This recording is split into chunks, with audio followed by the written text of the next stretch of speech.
If folks can mute their microphones, that'd be helpful. In order to mitigate the transmission of the COVID-19 virus, we have been advised and directed by the Commonwealth to suspend public gatherings, and as such, the governor's order suspends the requirement of the open meeting law to have all meetings in a publicly accessible physical location. Further, all members of the public bodies are allowed and encouraged to participate remotely. The order, which you can find posted on the town's website, allows public bodies to meet entirely remotely so long as reasonable public access is afforded so that the public can follow along with the deliberations of the meeting. Ensuring public access does not ensure public participation unless such participation is required by law. This meeting will feature public comments. For this meeting, the planning board is convening remotely via WebEx app. It's posted on the town's website, identifying how the public may join. Please note this meeting is being recorded, that some attendees are participating by video conference. Accordingly, please be aware that other folks may be able to see you, and take care not to screen share your computer. Anything you broadcast may be captured by the recording. Supporting materials that have been provided to members of this body will be shown during the transmission. The public is encouraged to follow along using the posted agenda unless I note otherwise.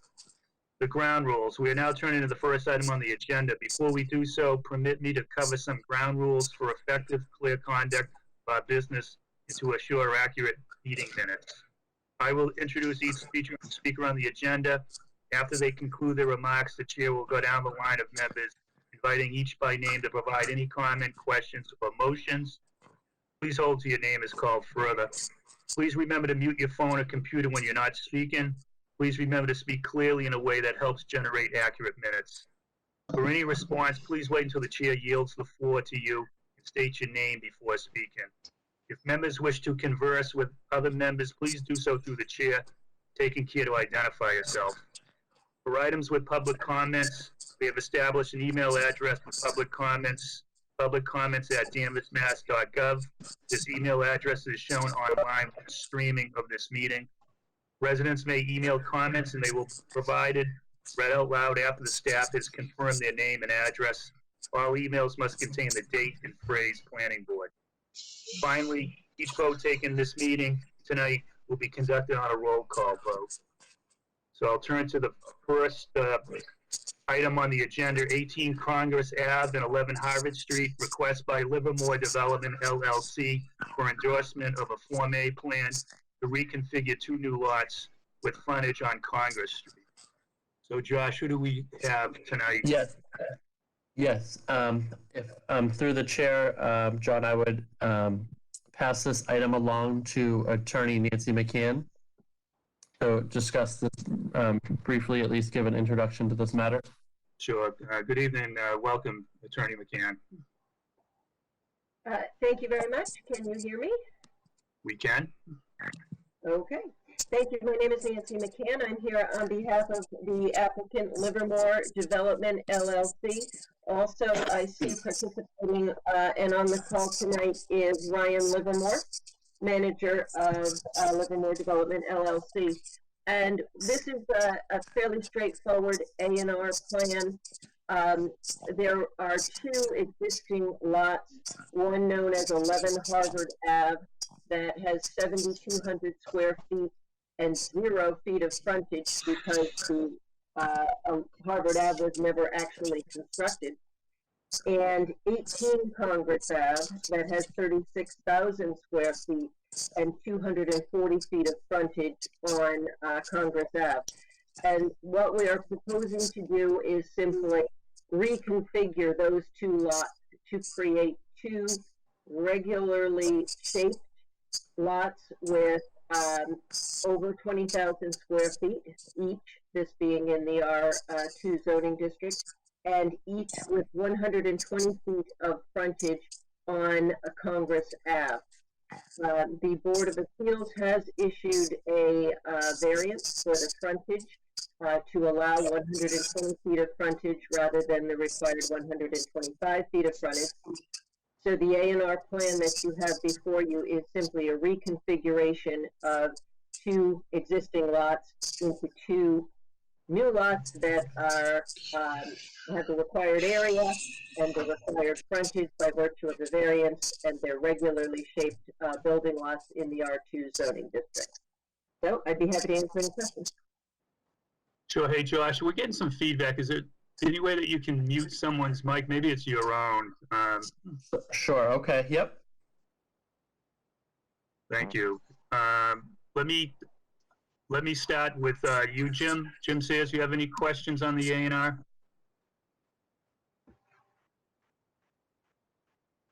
Jim, you're on mute.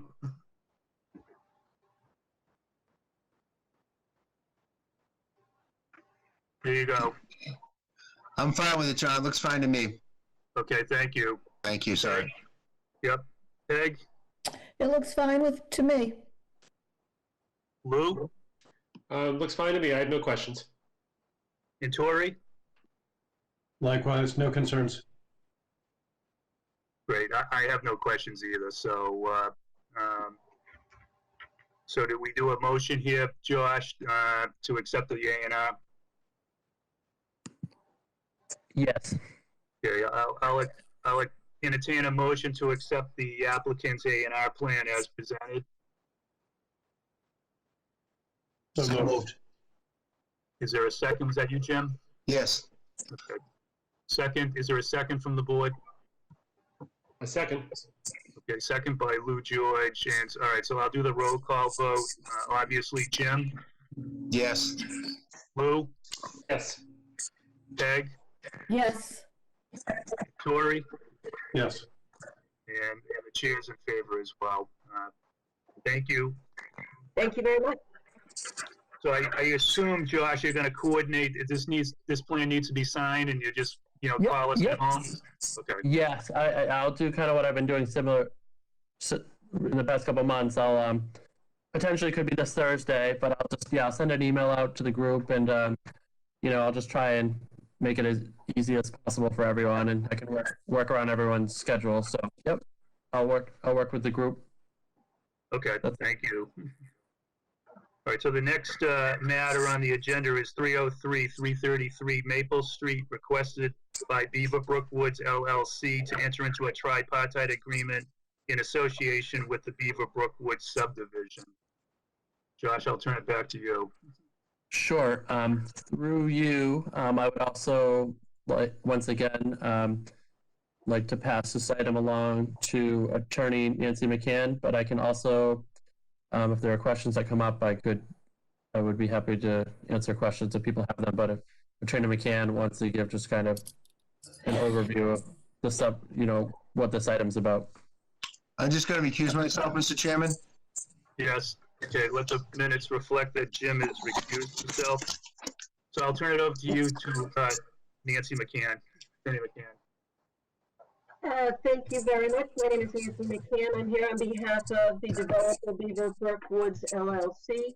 And as the board may recall, we received definitive subdivision approval about a year ago for this subdivision. It is well under construction and proceeding along as anticipated.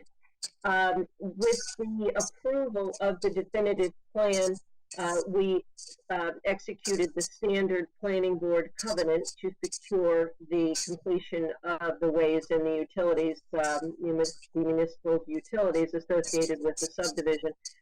And as we proceed along, which is typical for a subdivision, we get to a point where we'd like to replace that covenant security with the standard tripartite agreement that the town of Danvers uses.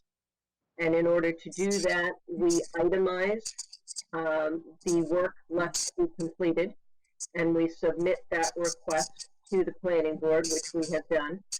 And the engineering department reviews our request, inspects the development, which the engineering department has been doing all along, and comes up with the town engineering department itemization of the work left to be done and a dollar figure.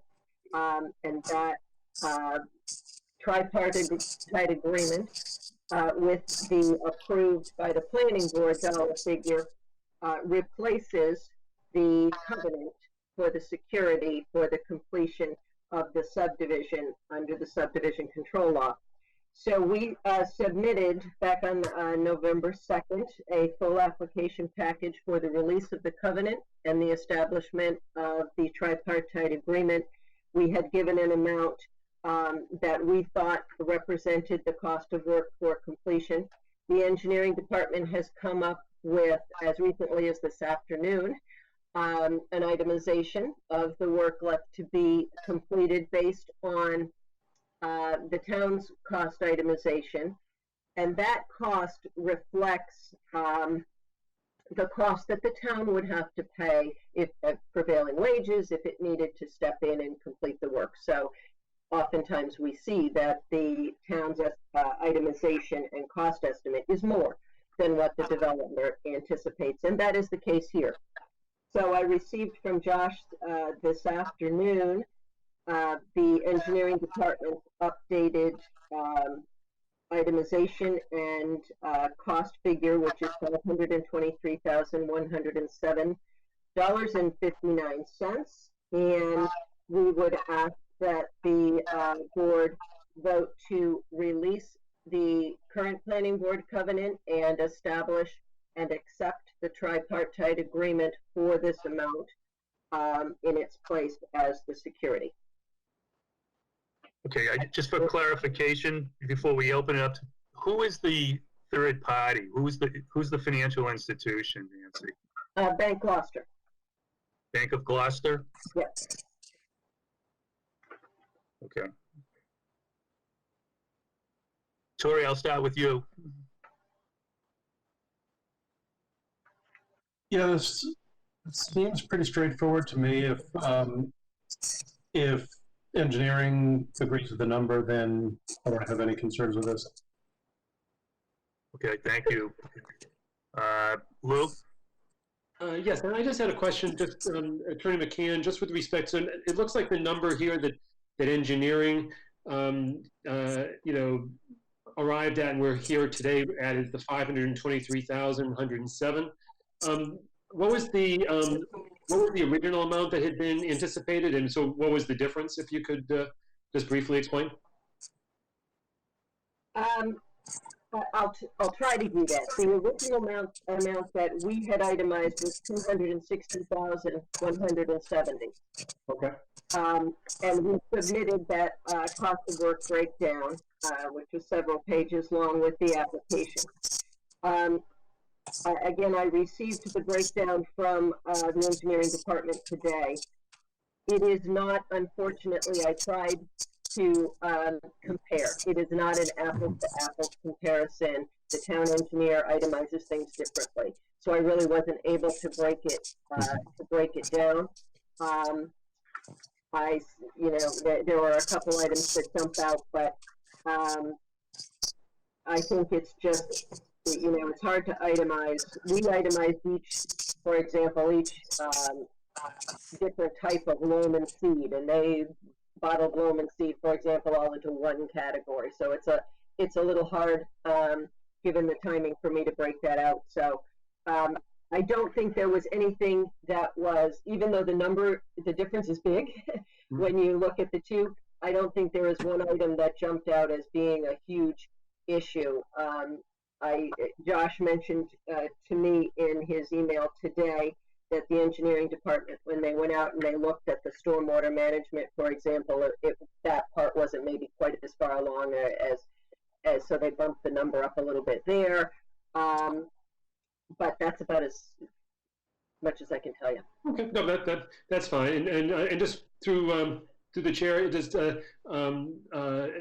staff have any additional points there? I mean, I saw the report from engineering that they concur with the 523 figure, but Yeah, they just through the chair in response, Lou, the engineering department is actually, the engineering staff actually put together a very thorough table item by item, and the engineering staff is actually who came up with that number. So it's the town's number, just if people for people to understand that. Okay. Yep. Great, very good. Thanks very much. I have no further questions. Okay, thanks, Lou. Peg? I have no questions about this. Since we have the town engineering involved, I'm fine with the number. Okay, I don't have any issues with the tripartite either, but just for the benefit of the public that's watching, and I know the developer, John Colantoni's on the phone, I was wondering if you could just comment on the status of the project and when construction of some of the homes will start? Part of this process and why we're doing the tripartite agreement is so that we can proceed forward with pulling building permits and that sort of thing. So I believe the anticipation is that house construction would begin very shortly after the first of the year. Part of the tripartite agreement that the board should be aware of that we submitted is setting up a completion date for the project. And we have submitted a draft tripartite agreement, which is the town's standard form, with a completion date of April 30, 2022. It is certainly anticipated that by John that he is going to be completed well before that. But the full completion goes through final course of paving, it goes through the as-built plans, and it gets us right up to town meeting for acceptance of the road. And so that we would anticipate would be perhaps the May 2022 town meeting for acceptance of the road, which is why we are requesting the April 30, 2022 date for completion. But as far as beginning homes, I believe John, and he can chime in if he disagrees with me, but I think he's looking for building permits very soon after the first of the year. Okay, great, thank you. So I'll entertain a motion to release the covenant not to convey and substitute it with a tripartite agreement. Is there a motion to release and accept the tripartite agreement? So moved? By Peg, is there a second? Second? Okay, second by Lou. So let's do the roll call vote. Peg, Yes? Lou, Yes. Tori, Yes. and I'm in favor as well. So good luck to the development team. John, not to interrupt. Yeah. We just also need just one more motion or vote, just to, so we just set, that motion or vote was to set up the tripartite agreement. If we could just have one more motion or vote on relinquishing the covenant, the original covenant. Okay, so you wanted two Yeah. motions? Okay, all right, Yeah. so is there a motion to release the covenant not to convey? So moved? By Peg, second by Lou. All right, roll call vote again. Peg, Yes. Lou, Yes. Tori, Yes. and I'm in favor as well. All right, thank you very much. So what we will do is go forward with having the tripartite agreement executed by the developer and by the bank. And then we bring it in to the planning department and we receive the release and give the tripartite agreement. And I will coordinate that with Josh. Is that right, Josh? Is that how you like that handled? Sure. Why don't we discuss tomorrow offline what we should do for the next steps, but obviously, right, there needs to be some paperwork and we can work on that offline. Perfect. All right, thank you very much. Have a good Thank evening you. and a nice holiday, everybody. You too. Thank you. All right, the next matter is 51 Needham Road, also known as 6 Hutchinson Drive. Request for approval of a major modification to an approved site plan pursuant to Section 4 of the zoning bylaws submitted by BJ's Wholesale Club for property in Commercial 3 zone. The applicant proposes to modify the previous approved site plan associated with gasoline fueling facility, Assessors Map 64, Lot 9A. So Josh, you can introduce the Yep. applicant. Sure. Through the chair, I'd like to pass this item off to Mr. Matt Bombachi from Bowler Engineering, who has been working on this project, just to kind of give a brief overview of, why we're here tonight. And I can obviously comment. Okay, great. Go ahead, sir. Well, good evening, everybody. For the record, Matt Von Basie with Polar Engineering. Also on the line is Ray Mead, who represents BJ's, just in case there's any questions regarding the facility. Is it okay if I share screen, Josh? Absolutely. Did everybody see that okay? Yeah. Can. Awesome, excellent. So we were in front of the board last November for a proposed fueling facility just out front of the existing BJ's Wholesale Club off Hutchinson Drive. This is Hutchinson Drive along the bottom of the screen in the club here.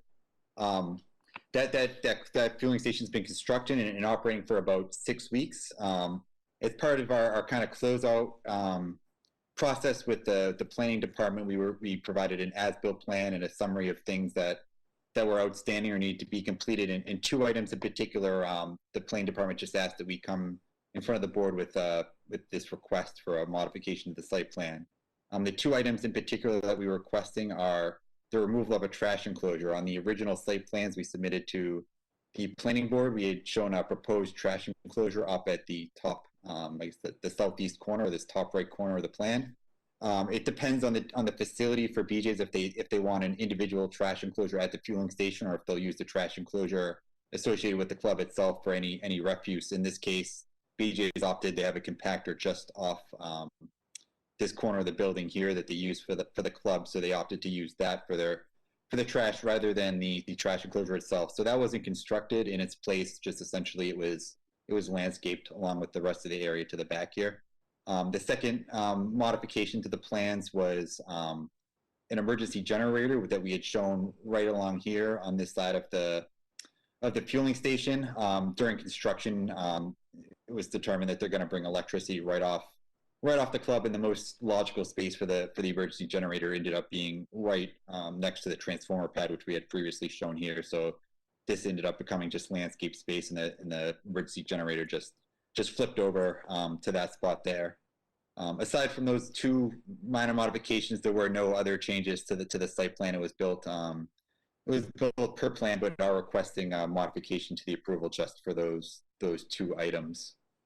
Just as a matter of course, as part of the application, we did request 2 waivers from the site plan regulations. Essentially, just these two minor revisions we submitted. Essentially, just this site plan and an as-built survey plan that we provided the planning board. We didn't provide, the updated grading plans and all that stuff, because it's all essentially the same. It's just these items were removed. So we request a waiver from section 4.38A for the procedural requirements for major modifications, and from sections 4.8.2D, which is the application requirements, which requires the full set of plans. Again, the only changes we made were just these 2 items. So we submitted the updated site plan. I'd be happy to answer any questions that the board has. Okay, Peg, why don't we start with you on this application?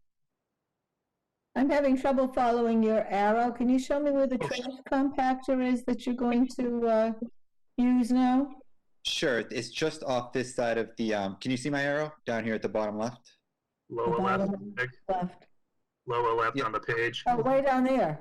Yep, there's a compactor associated with the club down there. Okay. On the other side of Hutchinson Drive. Correct, yep. Okay. I don't think I have any more questions. I mean, it's a major modification, but it seems fairly minor. So I'm all set with what's going on, and I'm fine with the waivers too, since you were here in November. Was it November you were here last year? November last year, yep. Yeah, okay. I'm fine with that also. Okay, thanks, Peg. Lou? Yeah, just a couple of questions. Just with respect to the trash area and the I guess the dumpster. Because I took a look at the minutes from the meeting in November. I know there was a fair amount of questions. I think Jim Sears asked a fair amount of questions with respect to the sort of the usage of the dumpster, and that it was going to be exclusively for the fueling area. And so I'm kind of just curious, because there was a planned dumpster that was exclusively to the fueling area, is this going to affect the existing dumpster in terms of, is the size going to be sufficient for it?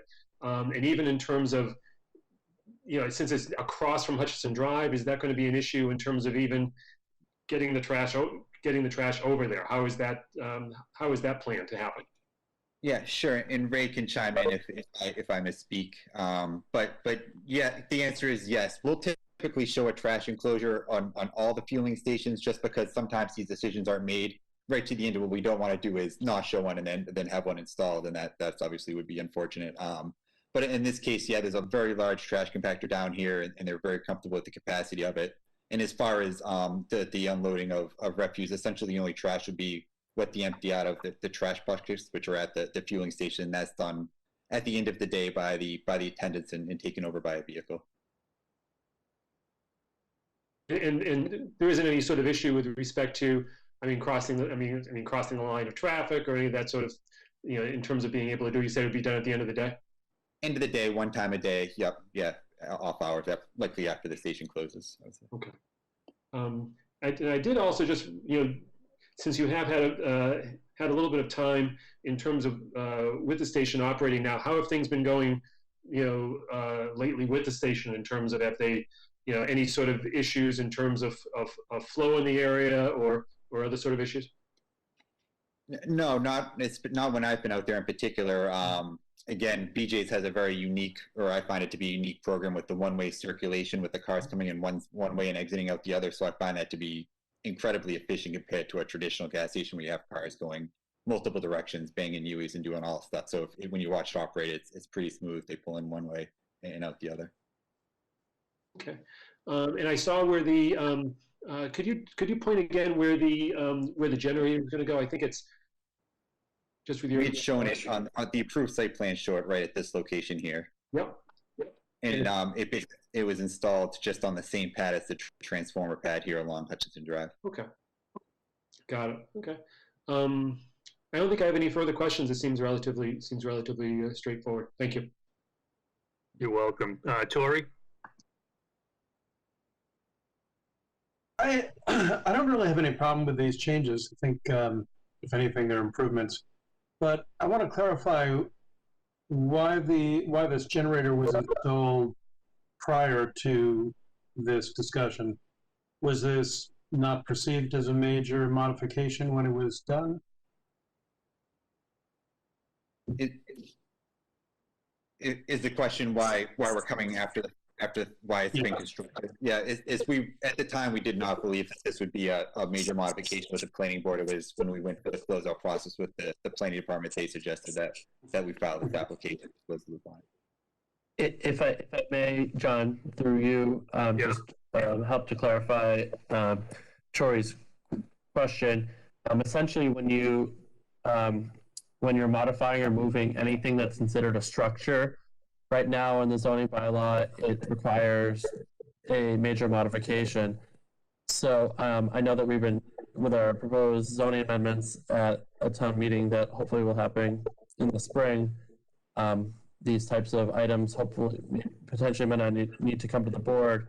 But the reason for this particular application was, as Matt mentioned, as the project was closing out in our discussions with BJ's, because these two structures had moved or had not been constructed, that is why the major modification was required.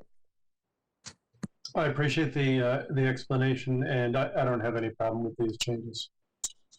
Okay, great. Jim, you're next. I think all my questions have been answered. I'm fine with this minor major modification. Okay, great. My only question, and I unfortunately was not at the November meeting. I do shop at BJ's. I enjoy your products and stuff. I was just curious more than anything else. The traffic pattern getting in to the major club. The only way you can get in is, it seems to be the only way you get in is that first right. So it being such a large parking lot, it just seems like the flow isn't all that great. Have you guys see that the same way from your customer base, and was there any opportunity to improve the flow getting in and out? I mean, you guys got plenty of space. I was just curious. It seems like everyone wants to park on that first right hand to get into the parking lot, and it backs up some traffic. Comments on that? Sure. Again, I'll let Ray comment if he thinks this it's appropriate. There's two ways in. There's the first way, which I assume 99% of people use. There's also a second way. You can come in this exit to the left of the fueling station and come around. I think that the layout of Hutchinson Drive and the entrances was laid out in quite detail back in the 80s when the club was constructed. So I know that's where a lot of this layout comes from. I could certainly pass along BJ's, the suggestion to open up more curb cuts. I doubt they'd be opposed to it. It'd just allow more circulation through. I think there's some decision, I guess, hurdles to overcome if they were ever to make those types of changes. Okay. In any retail situation, everybody wants to park closest to the door. Yeah. And in this parking lot here, just as you had mentioned, everybody thinks the closest to the door is that first right, and it actually isn't. It actually, that's close to the door, but if you actually go down 4 or 5 rows, you're actually closer to the entrance to the building than you are in that first row. Fortunately, we do have a large parcel, and we are very fortunate to fill those parking spaces all the time. And can you always redesign and make it flow better? Yeah, you can. But it's people who just think that they're parking closest to the door. Yeah, that's what I figured your answer was going to be. So the only other question is, I know that this was initially subject to some litigation, and that iron fence was put up as part of that process. But given the fact that the movie theater isn't operating, I would assume the traffic coming down Hutchinson has been significantly reduced. Just curious of what the long-range plan would be for crossing into the parking lot. I just, for the benefit of other people listening in tonight, can you address that? It seems to be working. I'm just curious from BJ's perspective how it's working. Well, I think that eventually, if more traffic ends up on Hutchinson Ave, that we have some very wide crosswalks. I think the only thing that you could do is add those automatic crosswalk lights to show people or to show the cars that people are crossing at that point.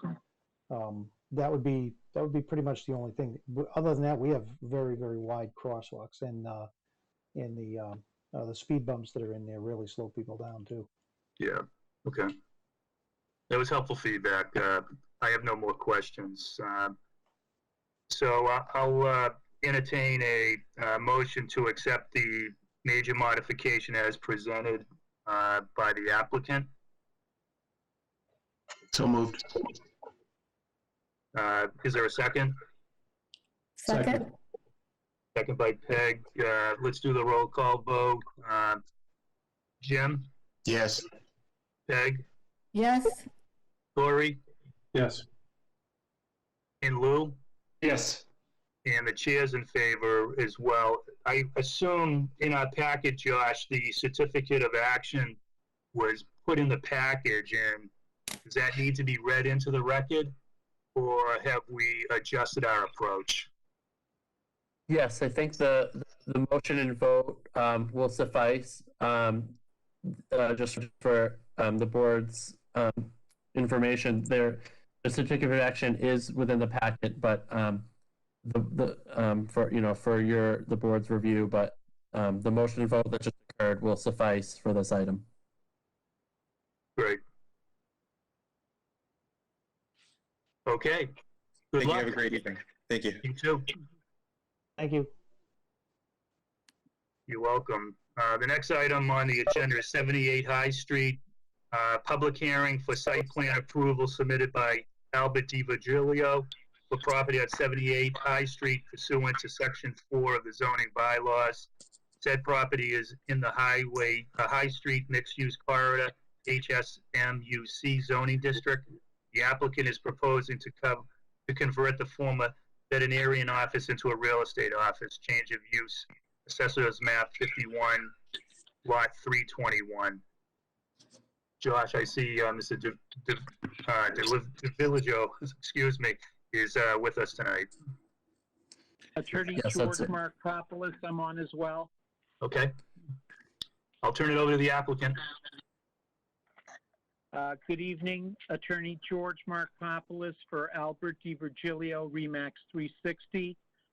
We're before you this evening. Mr. DiVirgilio has the property under agreement scheduled to close in January. What he proposes to do is he proposes to run his real estate office, Remax 360, on the first floor. He will retain the residence on the second floor. He proposes no exterior changes whatsoever except for signage on the outside. He is not going to be making any structural changes at all to the outside. In the spring, he proposes some cosmetic things to sort of brighten up the building and perhaps trim back a little bit of the bushes and shrubbery that's outside. He has very limited access to parking. I believe Ralph Reed, our surveyor, has indicated on the plan 2 parking spaces. We believe that his use is going to be much less intense than the previous use there. We are open to any questions you may have. We seek and we request site plan approval this evening from this honorable board. Okay, thank you. Tori, I'll start with you.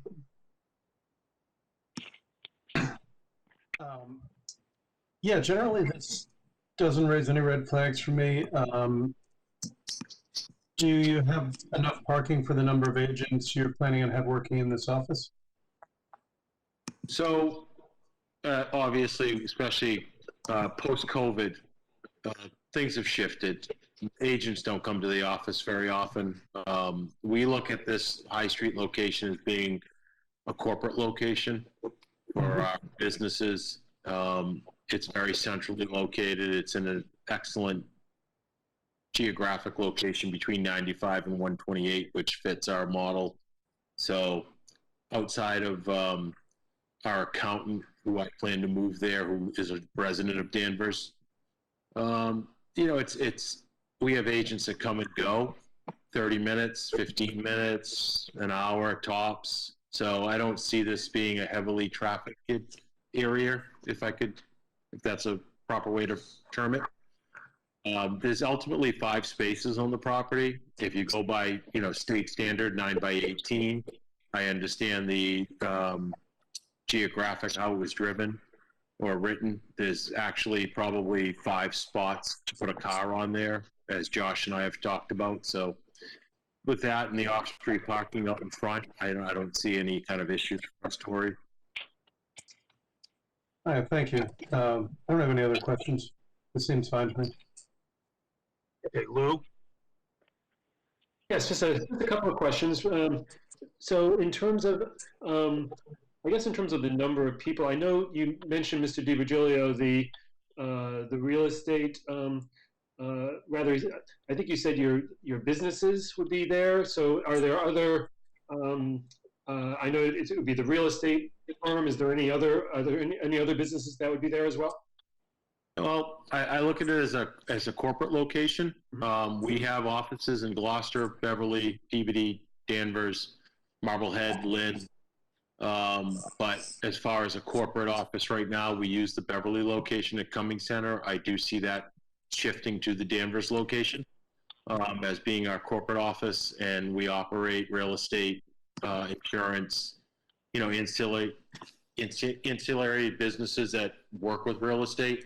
So I don't see Danvers as being a heavily recruited real estate office. I see it more as our central location to operate our businesses out of.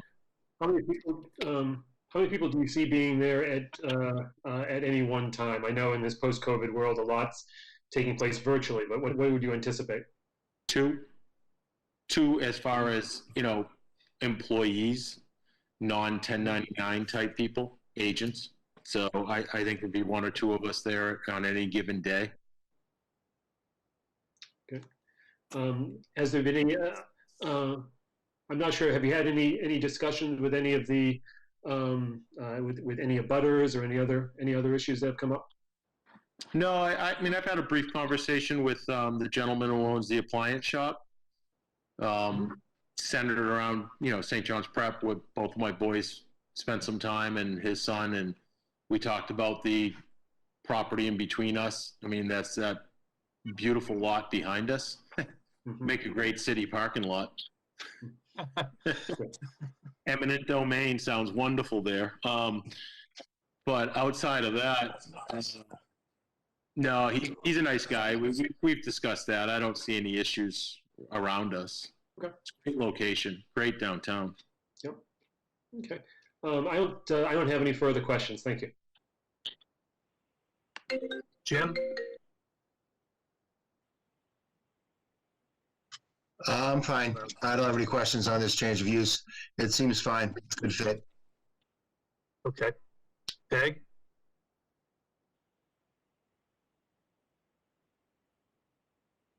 I think Margaret's muted. Someday I'll learn this. I'm sorry. I saw you listening. Thank you. I don't have any questions on the site, but through the chair, Josh, I'd like to ask you a question. You called this the highway mixed use zone. We haven't gotten approval of that yet, have we? Isn't this still I-1?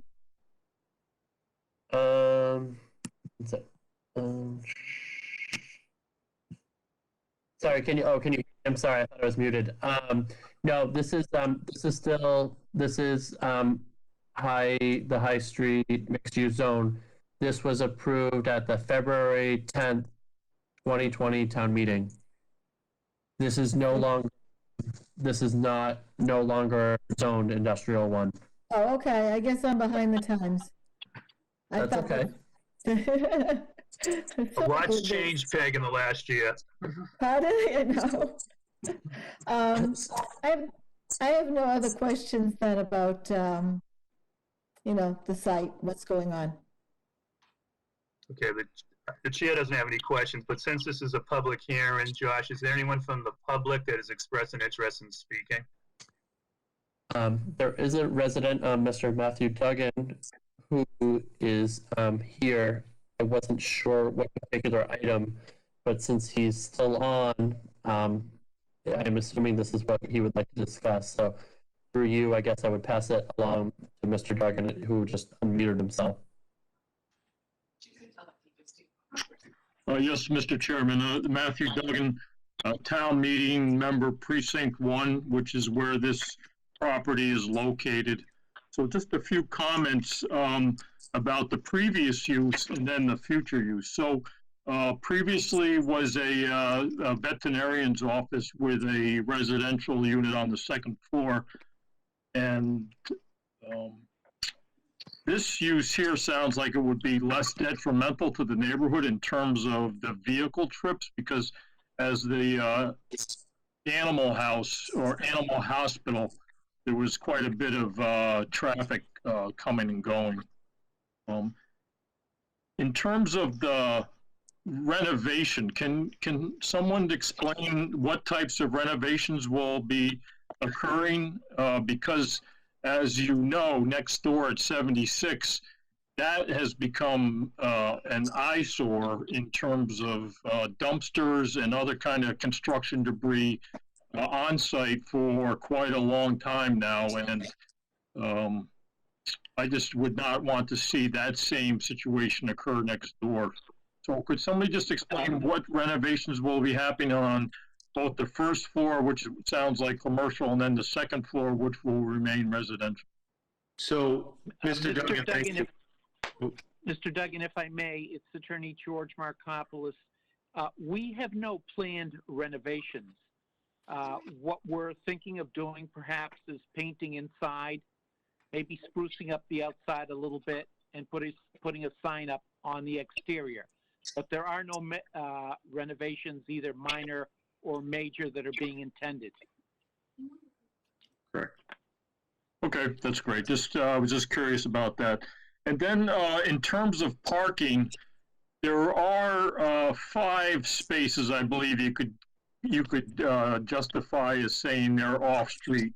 will two of those be reserved in some manner through signage or striping to signify that they're for the use of the upstairs, second floor?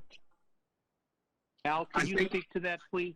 Sure. And Josh and I had a conversation about this. I think one space is sufficient for the upstairs. And then the tandem double, Matthew, you seem like you're familiar with the property. So the deeper spaces would be more for the intended use of the office. You know, I think that'd be more than sufficient. And for any reason, if it ever had to reverse itself and have a tandem space available for the upstairs and the other three for the office, I could reverse it. So between that and the side street and then some of the off street out front, I don't see this ever becoming an issue. If anything, we just look to professionalize the property more to fit with the other properties that come off of 128 down towards our building. So the bylaw says 2 spaces per residential unit. That's why I ask. That's why I can go either way with it. Right now, on the MLS listing, it's listed as a 1-bedroom. I mean, in legal, technically it's a 2. I think that's just the way they were using the property, with one of the rooms upstairs as part of the business. So depending on how we rent out that second floor space, and least headaches, the better for me. So. Not to interrupt, but just for informational purposes through the chair, with the new zoning that was passed in February, a 1-bedroom unit in a mixed-use building would be 1 space per bedroom, and then if it was a 2-bedroom unit in a mixed-use building, it would still be 1 space per bedroom. So just depending on if it remains a 1-bedroom or it goes to a 2-bedroom, we're looking, the residential would only require 1 to 2 parking spaces, just for everyone to informational purposes. All right, thank you, Mr. Morrison. Then, Mr. Chairman, just one more question or comment. So one of the reasons I'm asking is that in the past, I think I'm not sure it's actually legally a sidewalk at the stop sign there at Riverside and High, but there was often used as a parking space in front of the stop sign. So that would force pedestrians out into that roadway there, and that intersection could be sometimes quite busy. Although, in all fairness, that Riverside doesn't have sidewalks really anywhere along its length, so it's not really an issue for me at least. But it's good to see that the building will be used again. Seems like it's been empty for a good part of this year at least, and anytime we can, get buildings back in use, both commercial and residential, is a benefit to the neighborhood. So thank you for your efforts. I'm all set. Thank you. Thank you. Josh, is there anyone else that has expressed an interest on this application?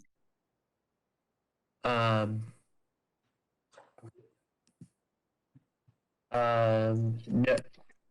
Sorry, I thought I was on mute. No, there has been no other members from the public interested on this item. Okay, given that, I'll entertain a motion to close the public hearing. I move to close the public hearing. Is there a second? Second. Okay, Lou, and second by Tori. Roll call vote, Lou, Yes. Tori, Yes. Peg, Yes. and Jim. Yes. Okay, now I'll entertain a motion to approve the plan submitted, the site plan submitted by the applicant. Is there a motion to approve the site plan as presented by the applicant? So moved. Second? Second? Okay, I'll do a roll call vote. Tori, Yes. Lou, Yes. Peg, Yes. Jim, Yes. and I'm in favor as well. Good luck. Thank you. Thank you, everyone. Thank you very much, gentlemen. Thank you. You're welcome.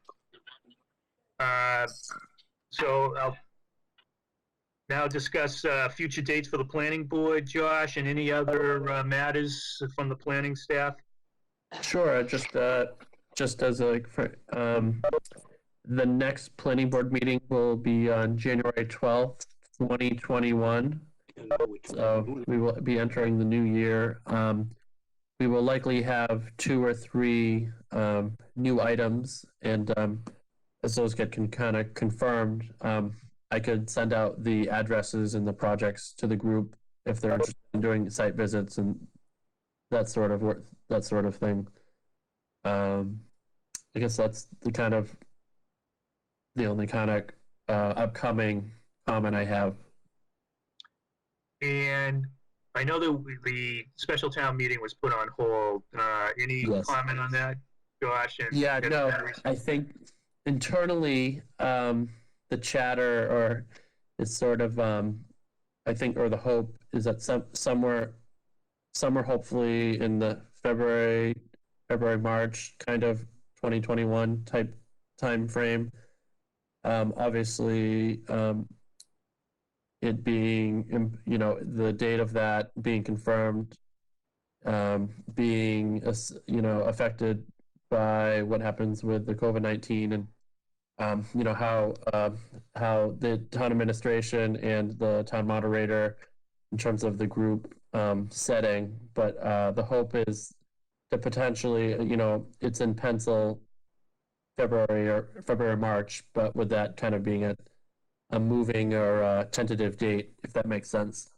Yeah, so is there any work? I know there's a limitation on timing. If the meeting doesn't take place, some of the work that we conducted may have to be redone.